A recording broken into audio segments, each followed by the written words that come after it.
नमस्कार दोस्तों, आज हम आपको बताने वाले हैं सुएज नहर के बारे में, जहां पर हाल ही में एक बहुत बड़ा मालवाहक जहाज़ फंस गया था, जिसके कारण समुद्र में दोनों तरफ ट्रैफिक जाम हो गया था। यानी कि मालवाहक जहाज़ दोनों तरफ से फंस गए थे। ठीक है, तो इसी के बारे में हम आज बात करेंगे। आपको सुएज नहर के बारे में बताएंगे कि कब बनी है, क्या इसका महत्व है, और साथ ही हम आपको उस जहाज़ के बारे में भी बताएंगे जो वहाँ पर फंस गया था। तो चलिए शुरू करते हैं।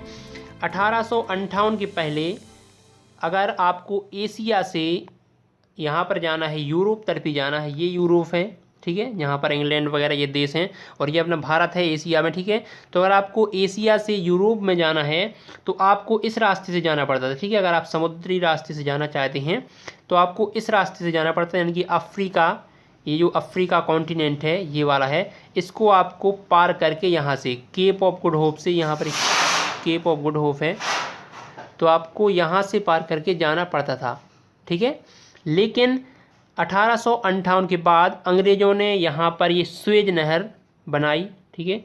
ये वाली जो नहर है ये अंग्रेज़ों ने बनवाई, यहाँ पर ये नहर है, ठीक है। मैं आपको यहाँ पर जूम करके बता देता हूँ, ठीक है। यहाँ पर ये नहर है, यहाँ पर है ये नहर, ठीक है। यहाँ पर ये भूमध्य सागर है और यहाँ पर है ये लाल सागर, ठीक है। यहाँ पर लाल सागर है और यहाँ पर है भूमध्य सागर। तो इन दो सागरों को ये सुएज नहर जोड़ती है।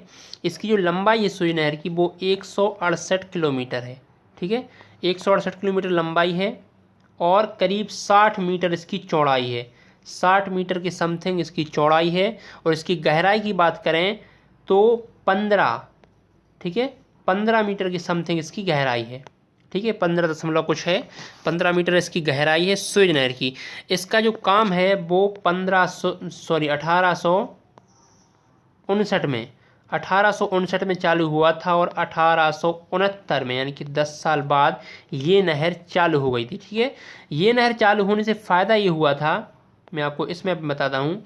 ये नहर फ़ायदा होने से आपको मतलब फ़ायदा ये हुआ था कि अगर आपको यूरोप से कोई भी सामान यहाँ पर भिजवाना है, एशिया से अगर आपको यूरोप में कुछ भी सामान भिजवाना है या इस अमेरिका साइड कोई सामान भिजवाना है, तो आपको ये चक्कर न लगा के आपको यहाँ से सीधे आप यहाँ से जा सकते हैं, ठीक है। आप यहाँ से सीधे यहाँ इस रास्ते से ऐसे जा सकते हैं, ठीक है।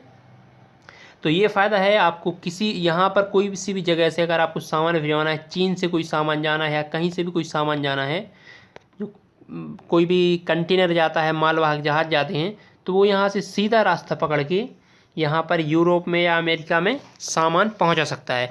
यहाँ से जाने में बहुत टाइम लगता है और यहाँ से जाना बहुत ही महंगा पड़ता है, ठीक है। इस कारण से ये सुएज नहर का बहुत ही ज़्यादा महत्व, सबसे व्यस्ततम जो सबसे व्यस्त नहर है वो है सुएज नहर। इससे बहुत ही ज़्यादा व्यापार होता है। अब हम बात करते हैं हाल ही के इवेंट की कि हाल ही में क्या हुआ है। तो हाल ही में एक एवरग्रीन नाम का जहाज़ है जो कि मालवाहक जहाज़ है, द एवरग्रीन, ठीक है। द एवरग्रीन करके एक जहाज़ है जो कि बहुत बड़ा जहाज़ है। इसकी अगर हम लंबाई की बात करें तो 1300 फीट इसकी लंबाई है इस जहाज़ की। और ये दुनिया का मतलब दुनिया के जितने भी बड़े बड़े मालवाहक जहाज़ हैं उन्हीं में से एक है। तो हुआ क्या है, ये 23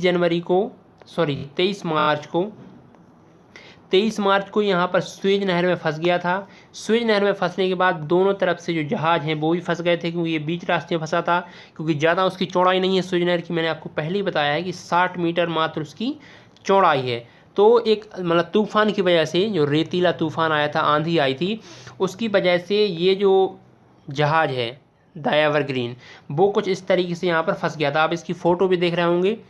उस तरीके से उस नहर में फंस गया था जिसके दोनों तरफ जहाज़ फंस गए थे।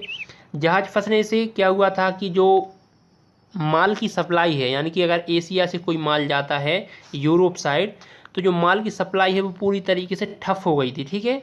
यानी कि यहाँ का माल यहाँ पर नहीं जा पा रहा था, ठीक है। यहाँ से जो माल जाता था वो नहीं जा रहा था। इस वजह से क्रूड ऑयल के तेल भी मतलब रेट भी बढ़ गए थे। जो पेट्रोलियम पदार्थ हैं उनके रेट बढ़ गए थे। यूरोप में जो टॉयलेट पेपर है उसकी बहुत ज़्यादा कमी आ गई थी, खाने पीने के सामानों की कमी आ गई थी। और 6 दिन तक यह जहाज़ फंसा रहा और आज जाके ये जहाज़ वहाँ से फ्री हुआ है, यानी कि उसको अब निकाल लिया गया है और जो रूट है वो अब चालू हो चुका है, ठीक है। ये 6 दिन तक फंसा रहा है, इसके कारण कम से कम 3% पेट्रोलों के दाम बढ़ गए थे वहाँ पे यूरोप वगैरह में, ठीक है। क्योंकि जो पेट्रोलियम पदार्थ है वो यहीं से जाते हैं एशिया वगैरह से, ठीक है, यूरोप साइड। तो उस वजह से यहाँ पर बहुत ही ज़्यादा दिक्कत हो गई थी यूरोप में, ठीक है। न्यूयॉर्क में बहुत दिक्कत हो गई थी, अमेरिका में पेट्रोलियम पदार्थों की वहाँ पर दिन रात रेट उसके बढ़ रहे थे, ठीक है। तो आप यहाँ पर समझ गए होंगे कि सुएज नहर का कितना बड़ा महत्व है, क्योंकि इसका जो एशिया से यूरोप का जितना भी वो व्यापार है वो इसी के थ्रू होता है, ठीक है, इसी के थ्रू होता है। यहाँ पर ये लाल सागर है और यहीं पे ये भूमध्य सागर, ठीक है। तो भूमध्य सागर को लाल सागर से ये सुएज नहर जोड़ती है और हाल ही में यहाँ पर एक बहुत बड़ा जहाज फंस गया था जिसे अभी निकाल लिया गया है, ठीक है, और अब सप्लाई चालू हो चुकी है। तो आशा है कि आपको वीडियो पसंद आया होगा। अगर वीडियो पसंद आया है तो प्लीज़ इसे